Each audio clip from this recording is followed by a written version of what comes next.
Astaghfirullah. Bismillahirrahmanirrahim. Assalamualaikum warahmatullahi wabarakatuh.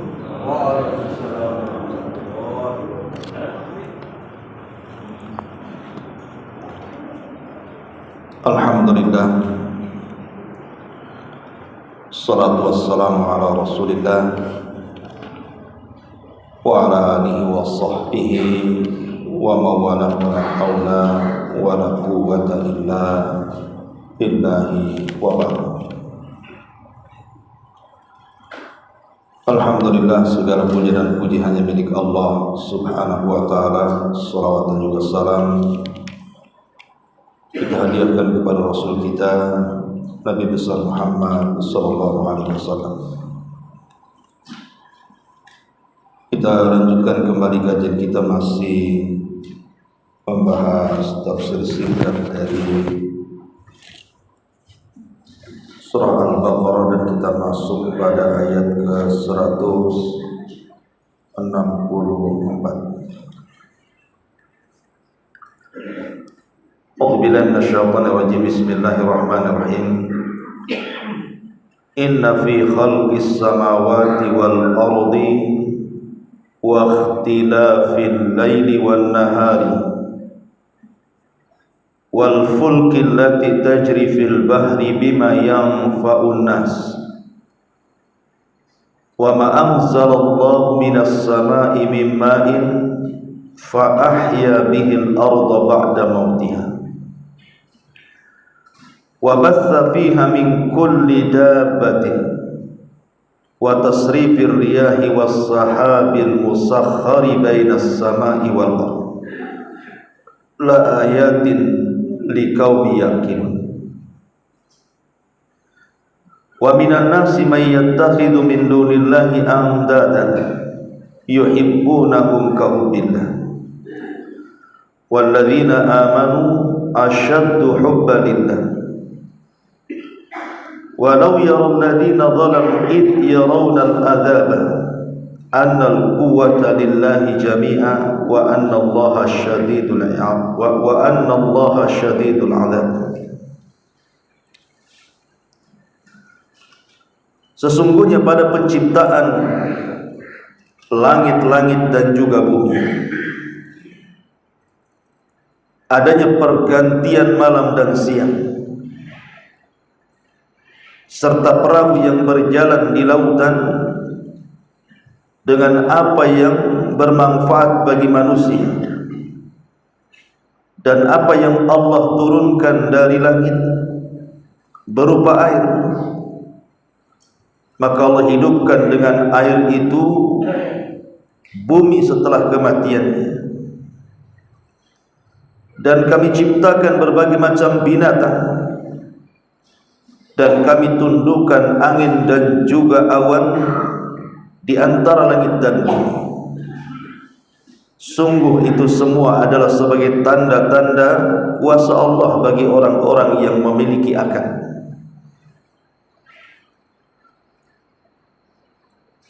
Dan sebagian manusia ada yang mengambil dari selain Allah itu tandingan. Mereka mencintai tandingan-tandingan itu seperti kecintaan mereka kepada Allah. Tetapi orang-orang yang beriman, mereka sangat cinta kepada Allah subhanahu wa ta'ala. Seandainya orang-orang yang zalim itu mereka melihat ketika diperlihatkan azab di depannya, mereka baru tahu bahwa kekuatan itu hanya milik Allah semata, dan Allah itu sangat keras siksanya.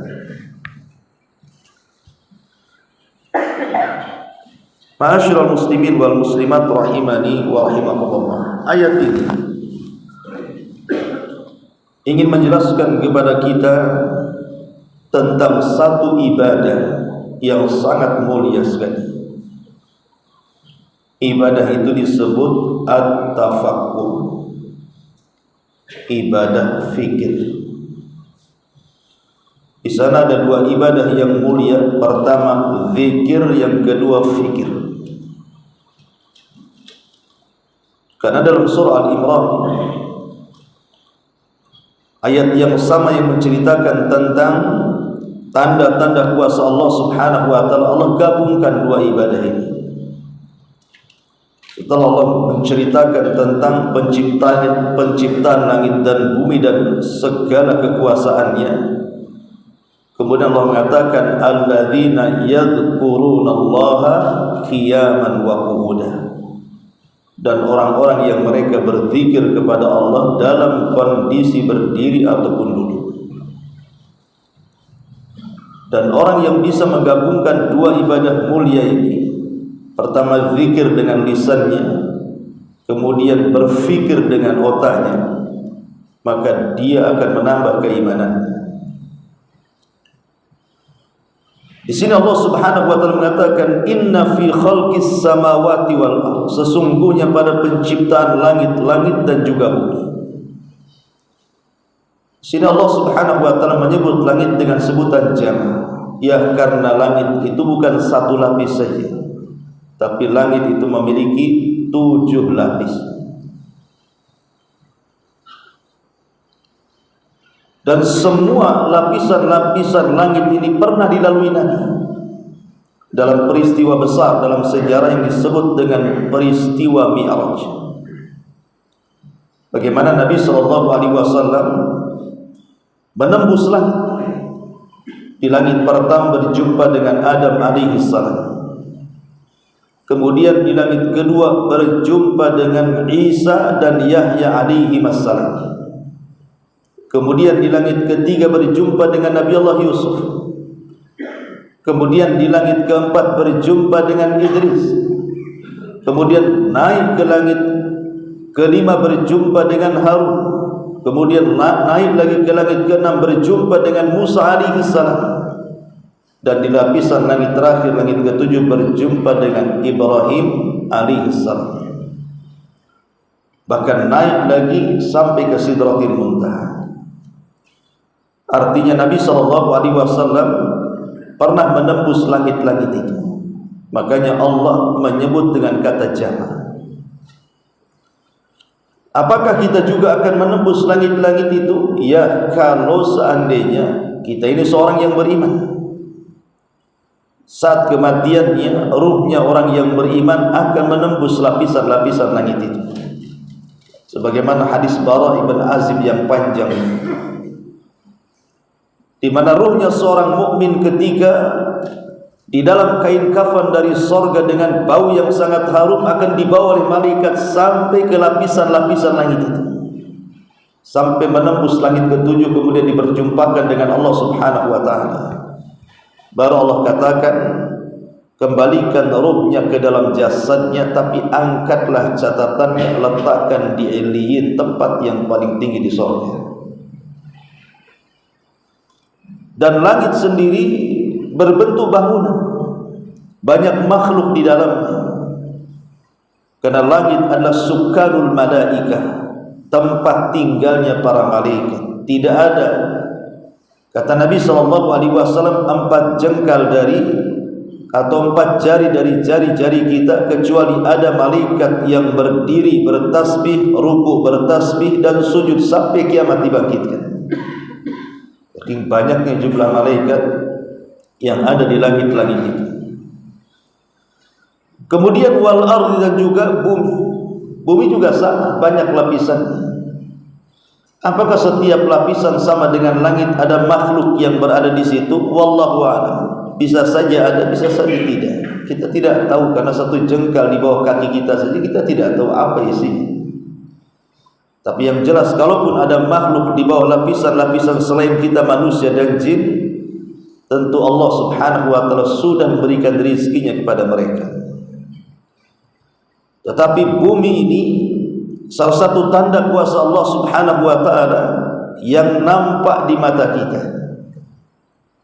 Bagaimana Allah Subhanahu wa taala menciptakan tanah datarnya, tanah lembahnya, gunung-gunungnya, hutan-hutannya, lautannya, belum lagi isi di dalamnya. Itu semua adalah tanda-tanda kuasa yang bisa kita lihat. Kemudian Allah mengatakan waqtilafil laili wan nahar, begitu juga adanya pergantian dan malam. Kalau seandainya Allah Subhanahu wa taala buat malam sampai kiamat, siapa yang bisa mendatangkan terang? Atau sebaliknya, kalau seandainya Allah buat terang sampai kiamat, siapa yang mampu mendatangkan gelap? Kedua-duanya adalah kuasa Allah. Matahari tidak pernah berjumpa dengan bulan kecuali kelak pada hari kiamat. Wa jumi'a asy-syamsu wal qamar. Dan Allah akan gabungkan matahari dan bulan yang ketika di dunia tidak pernah berjumpa untuk matahari bulan ini. Tapi pada hari kiamat Allah gabungkan, kemudian Allah masukkan ke dalam jahannam. Untuk membuktikan bahwa keduanya bukan Tuhan tapi makhluk Allah Subhanahu wa taala. Maka pergantian siang dan malam ini kuasa Allah Subhanahu wa taala, sehingga di malam hari kita bisa beristirahat, di siang hari pula kita bekerja. Dan Allah hebatnya menyesuaikan cuaca. Coba kalau seandainya malam itu panas, siapa yang bisa beristirahat? Makanya Allah sesuaikan cuacanya. Di mana malam memang cuaca istirahat, maka Allah sesuaikan cuacanya dengan cuaca istirahat. Begitu juga siang. Siang kalau dibuat dingin, kerja ngantuk. Tapi sengaja dibuat panas sehingga darah pun meningkat, sehingga menghilangkan perasaan kantuk. Begitulah kuasa Allah Subhanahu wa taala. Wal fulkil lati tajri fil bahri. Dan bahtera-bahtera atau perahu-perahu yang diperjalankan di tengah lautan. Secara logika, kalau kita pernah mendengar bagaimana ombak itu ada yang 10 meter, 15 meter, bahkan 20 meter. Mana ada tahan perahu yang bisa berlayar di atas lautan itu. Tapi dengan kuasa Allah, perahu-perahu kecil nelayan juga masih diselamatkan sekalipun dihempas gelombang. Makanya Allah Subhanahu wa taala mengatakan wal fulkil lati tajri fil bahri bima yanfa'un nas, dan itu sangat bermanfaat kepada manusia. Bisa dijadikan rute perjalanan, tidak bisa lewat darat, lewat laut. Bisa mengantarkan barang-barang ekspor ataupun impor. Jadi menjadi bisnis manusia. Belum lagi dalam laut sendiri banyak ikan-ikan dan berbagai macam rizki manusia yang tidak akan pernah terputus sampai kiamat dibangkitkan. Dan Allah katakan wa ma anzalallahu minas sama. Dan Allah Subhanahu wa taala turunkan dari langit min ma'in, dari air, maksudnya air hujan, fa ahya bihil ardh, dengan air hujan itu Allah Subhanahu wa taala hidupkan bumi yang mati itu. Kita lihat dengan kedua mata kita, terkadang lapangan yang tadinya gersang kemudian datang hujan tiba-tiba menghijau. Siapa yang menghidupkan rumputan di sini kalau bukan karena Allah Subhanahu wa taala? Lihat bagaimana Allah Subhanahu wa taala memudahkan kehidupan manusia. Allah bantu menyirami tumbuhan-tumbuhan yang kita tanam. Sebab kalau seandainya tumbuhan itu kita sirami tanpa ada hujan, merepotkan manusia. Tapi lihat ladang-ladang, sawah-sawah, hutan itu lebih banyak dicurahi hujan dibandingkan kita yang merawatnya. Dan hasilnya kita yang makan. Kemudian Allah Subhanahu wa taala mengatakan fa ahya bihil ardha ba'da mautiha wa batha fiha min kulli dabah. Belum lagi Allah ciptakan dengan berbagai macam hewan-hewanan kepada manusia, dari hewan ternak sampai hewan buas, dari yang kecil sampai yang besar, semua bermanfaat bagi manusia. Kita bisa ambil air susunya dari hewan itu, kita bisa makan dagingnya, tulangnya pun kita bisa makan, tapi bukan tulangnya dimakan. Artinya manusia bisa memanfaatkan semuanya, bisa ditunggangi pula binatang itu. Bahkan ada satu binatang itu bisa mengantarkan manusia ke jalan yang tadinya merasa sesat menjadi tidak sesat, seperti unta. Unta itu bisa jadi GPS. Banyak orang-orang yang tersesat di padang pasir ketika naik unta diselamatkan, karena unta itu tahu jalan pulang, walaupun hanya sekali jalan. Dan itu kuasa siapa kalau bukan Allah Subhanahu wa taala? Kemudian wa tasrifir riyahi was sahabil musakhkhari bainas samai wal ardh, dan peredaran angin dan juga awan yang tertundukkan di antara langit dan bumi. Bagaimana adanya angin oksigen yang kita rasakan, kemudian angin yang menghempas di mana-mana. Dan fungsi angin ini banyak sekali. Terkadang kita ini tidak menanam sesuatu, tiba-tiba tumbuh pula di depan rumah, di belakang rumah, di kebun. Tak pernah tanam mangga, tahu-tahu ada mangga di situ. Tak pernah tanam ini, tak tahu-tahu tumbuh saja. Lah siapa yang mengantar bijinya itu kalau bukan karena angin? Angin itulah menghempaskan kemana-mana.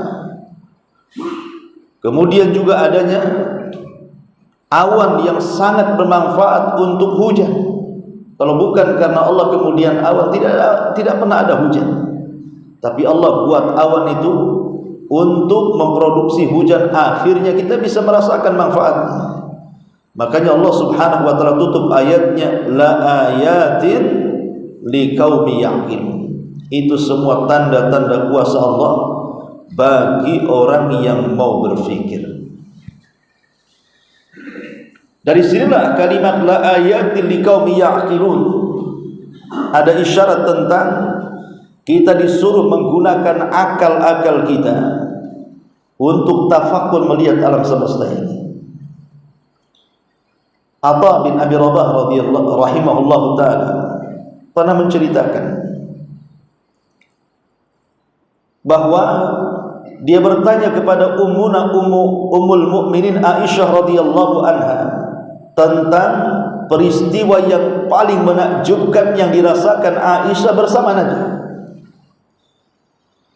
Maka Aisyah radhiyallahu anha menceritakan bahwa satu malam Nabi SAW tidak bisa tidur. Kemudian kata Nabi SAW, ya Aisyah, dharini ata'abbadu Rabbi.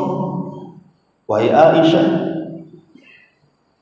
apakah engkau mengizinkan malam ini aku fokuskan untuk ibadah diriku kepada Rabbku? Karena malam ini adalah giliran. Maka Aisyah radhiyallahu anha mengatakan, sesungguhnya Rasul, aku sangat ingin dekat denganmu, tetapi aku juga sangat senang dengan apa yang kau senangi. Kalau engkau senang malam ini ingin beribadah kepada Rabbmu, maka beribadahlah. Maka Nabi SAW malam itu dari ba'da isya sampai mendekati subuh, beliau salat malam. Dan Nabi SAW diberikan kekuatan ibadah itu melebihi siapa. Dia sanggup ibadah ba'da isya sampai mendekati subuh, qiyamul lail. Kita di mana mampu segitu lamanya. Jangankan itu, 2 rakaat subuh saja kelamaan imamnya itu dah mau tumbang rasanya. Ini ba'da isya sampai dekat subuh pula dia berdiri. Begitulah Nabi SAW beribadah kepada Allah Subhanahu wa taala. Dan selama Rasul qiyamul lail tahajud itu, Rasul senantiasa menangis. Entah apa yang dipikirkan Rasul sehingga Rasul sepanjang malam itu menangis. Kemudian setelah mendekati fajar, dia pun kemudian ke masjid dan mengimami para sahabat di Masjid Nabawi. Setelah sholat, Bilal memperhatikan wajah Nabi SAW. Tidak bisa ditutupi bahwa ada bekas-bekas tangisan di malam hari. Sehingga Bilal ibn Rabah radhiyallahu an bertanya kepada Nabi SAW, ya Rasulullah, ma sya'nuka tabki wa limadum. Nabi SAW, wahai Rasul, kenapa kau menangis dan kenapa sampai mencucurkan air mata? Maka Rasul SAW mengatakan kepada Bilal, ya Bilal, semalam turun kepadaku beberapa ayat dalam surah Al-Imran. Kata Nabi SAW, wailun liman qara'aha wa lam yatafakkar biha. Celaka bagi orang yang membacanya tapi tidak pernah merenungkannya. Kemudian Bilal mengatakan, ayat apa itu wahai Rasul?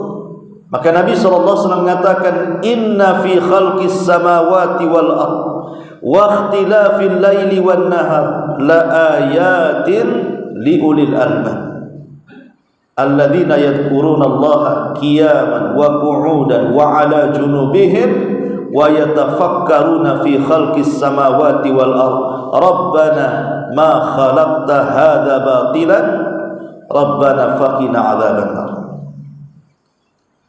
Kemudian Nabi SAW membacakan surah Al-Imran ini, inna fi khalqis samawati wal ard, sesungguhnya pada penciptaan langit dan bumi ini, wa ikhtilafil laili wan nahar, dan pergantian siang dan malam itu, la ayat, ada tanda-tanda kuasa Allah di situ. Bagi siapa?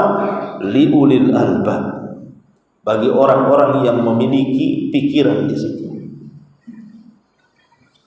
Jadi ayat ini juga semakna dengan surah Al-Baqarah 164 di sini.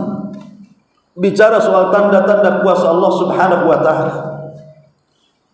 Nabi sallallahu alaihi wasallam mengatakan, seolah-olah mengatakan, celaka bagi kita ini kalau kita membaca ayat-ayat tentang kuasa-kuasa Allah kemudian tidak merenungkannya. Seperti ayat yang kita bahas ini. Karena ketika kita ini bicara soal ayat-ayat Allah Subhanahu wa taala, bukankah ayat-ayat Allah itu terbagi dua? Ada yang disebut dengan ayat-ayat kauniyah dan ada yang disebut dengan ayat-ayat syar'iyah. Ayat-ayat kauniyah inilah yang dimaksud alam semesta yang di hadapan kita itu. Ada yang sifatnya berjalan, ada yang sifatnya tidak berjalan. Seperti kita lihat matahari dan bulan itu berjalan. Pergantian siang dan malam itu berjalan, awan-awan dan angin-angin itu berjalan. Ada yang sifatnya tidak berjalan, seperti gunung dan begitu seterusnya. Bumi yang kita pijak. Lah itu semua tanda-tanda kuasa Allah yang disebut dengan ayat syar'i, ayat-ayat kauniyah, ayat-ayat alam semesta, untuk membuktikan bahwa di sana ada yang menciptakannya Allah Subhanahu wa taala. Karena tidak mungkin adanya langit dan bumi tidak ada penciptanya. Mustahil. Pasti ada yang menciptakannya. Karena tidak mungkin tiba-tiba ada di depan mata kita, tiba-tiba ada gunung saja. Mustahil. Makanya Abu Hanifah ketika membantah orang-orang ateis, dia mengatakan bahwa aku menyeberangi sebuah sungai, kata Abu Hanifah. Tapi sebelum aku menyeberang, tiba-tiba aku melihat pohon tumbang sendiri, kemudian terpotong sendiri, kemudian terserut sendiri, kemudian tiba-tiba merangkai perahu sendiri. Kemudian aku naik di atas perahu, kemudian perahu itu berjalan sendiri mengantarkan aku sampai tepi sungai berikutnya. Maka sang ateis mengatakan, dusta engkau imam. Mana ada pohon sampai menjadi perahu, tidak ada yang menebang dan membuatnya. Artinya ketika Abu Hanifah bercerita seperti ini kepada orang-orang ateis, orang ateis itu kan mengingkari tidak ada Tuhan. Mereka mengatakan alam semesta ini tidak ada yang mengatur. Mereka berjalan dengan waktu. Waktu itulah yang mengaturnya. Mereka tidak yakin dengan adanya Tuhan. Makanya Abu Hanifah mempermisalkan seperti itu. Tetapi orang ateis sendiri, hakikatnya mereka itu tidak mengingkari adanya Allah. Karena buktinya ketika dibuat permisalan seperti itu, dia mendustakan kata-kata Abu Hanifah. Sebenarnya Abu Hanifah itu kan membuat permisalan. Kalau seandainya membuat perahu dari pohon saja, tidak mungkin pohon itu tumbang kecuali ada yang nebang. Tidak mungkin kemudian kayunya terpotong kecuali ada yang potong. Tidak mungkin terserut kecuali ada yang nyerut. Kemudian terangkai kapal kecuali ada yang membuatnya. Dan tidak mungkin berlayar kecuali ada yang melayarkannya.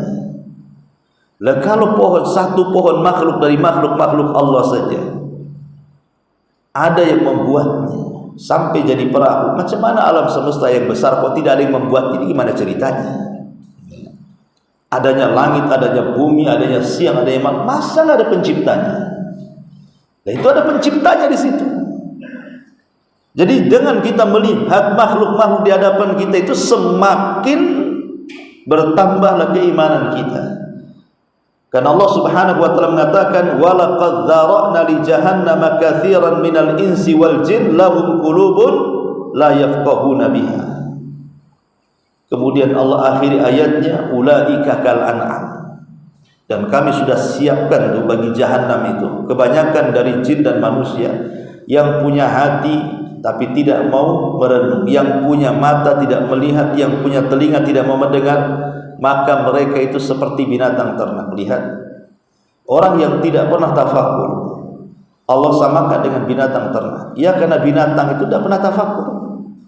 Tengok kambing itu, pernah kambing duduk merenung, nengok langit bumi. Itu kalau ada itu viral tuh kambing kayak gitu. Tapi nggak ada kambing yang kayak gitu, apalagi ayam. Yang bisa tafakur itu hanya manusia. Tapi ada di antara manusia persis seperti kambing. Diberikan mata tidak pernah melihat, diberikan telinga tidak pernah mendengar, diberikan otak tidak pernah berpikir. Mereka seperti binatang ternak, bahkan lebih parah lagi daripada binatang ternak. Artinya bahwa Allah Subhanahu wa taala mencela. Kalau seandainya kita ini punya pikiran, kok tidak mau berpikir, melihat tanda-tanda kuasa Allah Subhanahu wa taala. Karena alat untuk tafakur itu sudah Allah berikan sejak kita dikeluarkan dari perut ibu kita.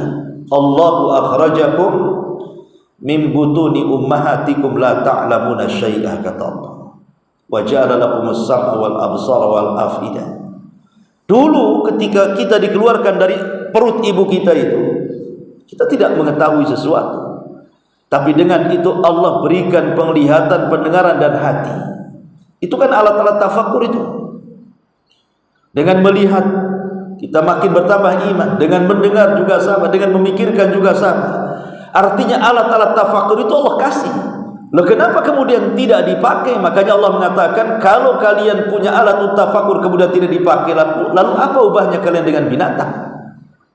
Tidak ada bedanya kalau gitu dengan binatang. Seolah-olah Allah ingin mengatakan seperti itu. Ma'asyiral muslimin wal muslimat rahimani wa rahimakumullah. Makanya dahulu di zaman Rasul ada dua kabilah, satu dari Bani Tamim, satu dari kabilah Yaman. Yang Bani Tamim ini datang kepada Rasul ketika ada utusan-utusan kabilah. Di tahun-tahun banyaknya orang masuk Islam setelah Fatu Mekah. Tapi Bani Tamim ini datang kepada Rasul ingin masuk Islam tapi minta imbalan. Dia mengatakan, "Ya Rasul, baik kami akan masuk ke agamamu, tapi apa yang kami akan dapati?" Seolah-olah apa? Seolah-olah dia ingin mendapatkan imbalan dari hidayah Islam.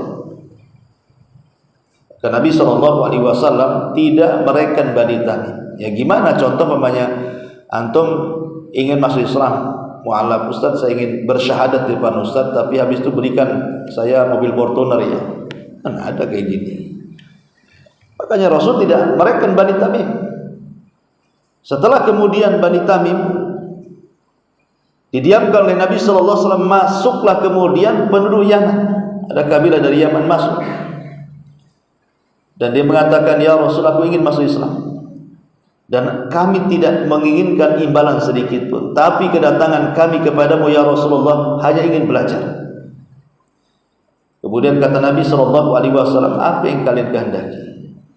Kemudian satu kabilah dari Yaman yang mengatakan, "Ya Rasulullah, kami hanya ingin bertanya, sebelum Allah menciptakan langit dan bumi dan alam semesta ini, di mana Allah? Di mana Allah?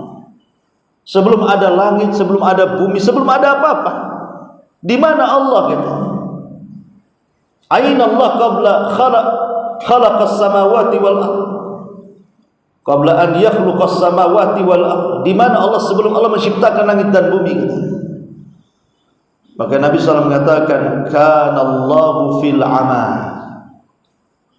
Kata Nabi, Allah itu ada di ama.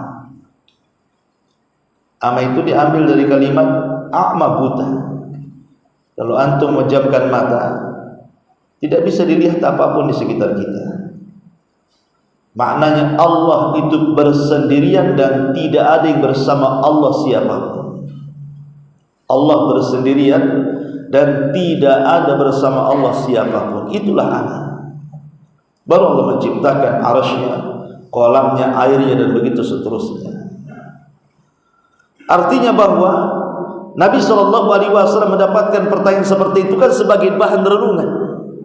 Bagaimana seorang penduduk kabilah dari Yaman ini mengajak berfikir kepada kita tentang renungan siapa Tuhan kita itu, Allah Subhanahu wa taala. Karena itu pula pertanyaan yang pertama ditanyakan Munkar dan Nakir, man rabbuka, siapa Rabb.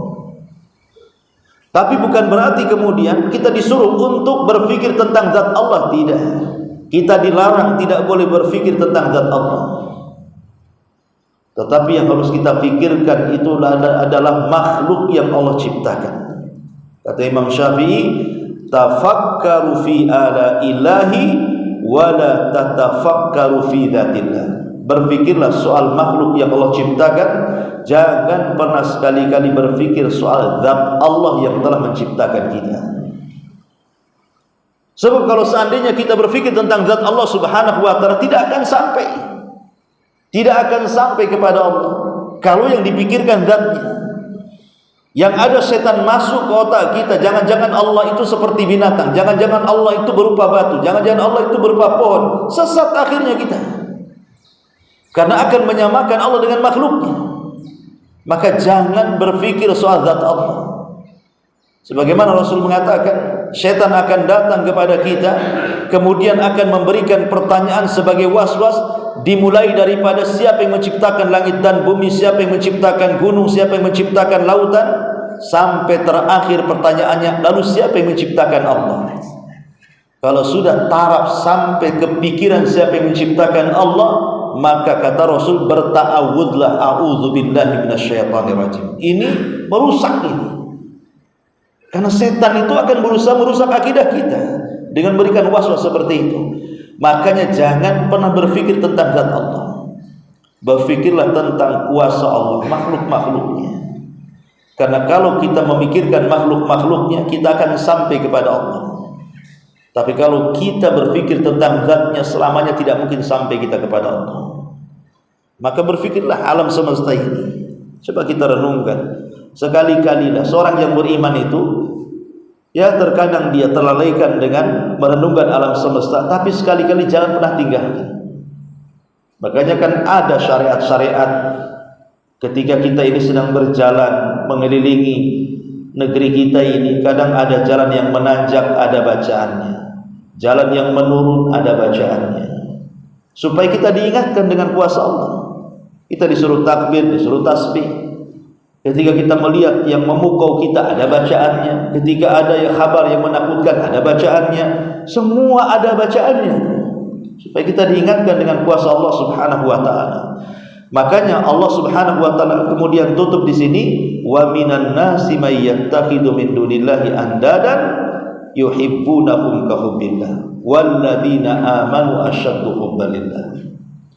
Setelah ini semua kita ketahui bahwa Allah yang menciptakan langit dan bumi, Allah yang memutarkan ada siang ada malam, Allah yang kemudian memberikan manfaat dengan adanya perahu dan diselamatkan di lautan. Kemudian Allah juga yang menciptakan hewan-hewan, adanya angin dan awan dan begitu seterusnya.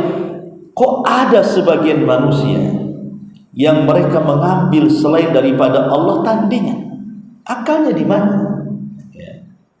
Setelah kita tahu semua yang menciptakan Allah, yang menciptakan Allah, yang menciptakan Allah, kita tahu semua yang menciptakan Allah, tiba-tiba ada sebagian manusia yang mengambil selain Allah itu tandingan. Makanya Allah mengatakan, wa minan nasi may yattakhidhu min dunillahi andadan. Andadan itu nakirah, tufidul umum. Ada sebagian manusia itu mengambil tandingan-tandingan selain daripada Allah. Andad, ya namanya tandingan itu macam-macam, bisa berupa batu, bisa berupa pohon, bisa berupa hewan, bahkan hampir semua makhluk di bumi itu disembah oleh manusia.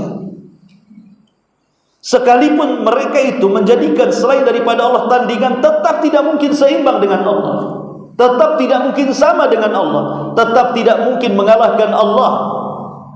Karena tandingan-tandingan selain Allah itu tidak mendatangkan manfaat untuk mereka, dan tidak mungkin juga mencegah madarat bagi yang menyembahnya. Mereka sendiri tidak bisa melindungi, apalagi yang menyembahnya. Lihat Ibrahim ketika menghancurkan patung-patung Namrud itu. Apakah patung itu melawan? Diam saja sampai hancur, tidak ada perlawanan. Lalu siapa yang melindungi, siapa yang dilindungi? Siapa yang menciptakan, siapa yang diciptakan? Makanya Allah mengatakan, seandainya mereka mengambil tandingan pun tidak akan seimbang. Karena yang dijadikan tandingan itu kembali semuanya adalah makhluk ciptaan Allah Subhanahu wa taala. Wa minan nas, dan ada sebagian manusia, alhamdulillah tidak semua manusia, sebagian manusia, min litabid, man yattakhidu, ada yang mengambil min dunillah, selain daripada Allah, anda dan tandingan-tandingan. Celakanya apa? Yuhibbunahum kahubbillah, mereka mencintai tandingan-tandingan itu seperti kecintaan mereka kepada Allah. Ada dua penafsiran para ulama. Apa maksudnya? Maksudnya orang-orang kafir itu ketika mereka menyembah berhala, menyembah Tuhan-Tuhan selain daripada Allah, mereka sangat mencintai berhala-berhala Tuhan-Tuhan itu, melebihi kecintaan mereka, melebihi orang-orang yang beriman ketika mencintai Allah Subhanahu wa taala. Ini satu penafsiran. Ya. Jadi orang-orang kafir ketika menyembah selain daripada Allah itu, mereka sangat mencintai sesembahan itu, melebihi orang-orang yang beriman ketika mencintai Allah Subhanahu wa taala. Atau maknanya di sini syirkul mahabbah, adanya kesyirikan dalam bab cinta. Ada sebagian orang-orang yang beriman itu, satu sisi mereka mencintai Allah, sisi lain mereka mencintai berhala-berhala Allah. Seperti mamanya, dan ini yang banyak ditafsirkan para ulama, dan ini yang banyak menjadi sebuah kenyataan di kehidupan kita. Banyak orang-orang yang salat, yang puasa, yang zakat, yang mengucapkan kalimat dua syahadat, tapi masih percaya dengan tangkal-tangkal dan jimat. Masih juga datang-datang ke dukun, masih juga datang ke kuburan. Kuburan para wali yang gak jelas. Sekarang banyak pembongkaran kuburan-kuburan gak jelas. Alhamdulillah, makin tersingkat kan bisnis kuburan itu. Rupanya kuburan wali, rupanya tidak ada orang yang dikubur di situ, hanya untuk dijadikan ajang bisnis saja. Mulai tersingkap kesyirikan-kesyirikan kan. Lah ada orang-orang yang mereka itu di satu sisi mencintai Allah, masih sholat, masih puasa, di sisi lain masih suka juga mencintai selain Allah, masih suka datang ke dukun contohnya, datang ke kuburan meminta-minta. Nah ini maknanya menjadikan tandingan, masuk pada syirik kecintaan. Tetapi Allah katakan walladzina amanu, berbeda dengan orang-orang yang beriman yang mentauhidkan Allah, asyaddu hubbalillah, mereka hanya mencintai Allah dan tidak yang lainnya. Dan mereka sangat mencintai Allah melebihi orang-orang kafir mencintai berhala-berhalanya. Walau yaral ladzina zalamu id yarawna al-adzaba anna al-quwwata lillahi jami'a wa anna Allaha syadidul 'adzab. Dan kelak orang-orang yang zalim, yang mengambil tandingan-tandingan selain Allah, menunjukkan syirik itu kezaliman. Sebagaimana perkataan Luqmanul Hakim kepada putranya, ya bunayya inna syirka la dzulmun 'adzim. Wahai bunayya, wahai anakku, kesyirikan itu kezaliman yang sangat besar. Makanya Allah mengatakan di sini, seandainya orang-orang zalim itu, maksudnya orang-orang yang menyekutukan Allah itu, mereka melihat azab karena kesyirikan mereka, mereka akan tahu bahwa kekuatan itu hanya milik Allah, dan Allah itu sangat keras azabnya. Wallahu a'lam bishawab. Subhanallah wa bihamdika, asyhadu an la ilaha illa anta, astaghfiruka.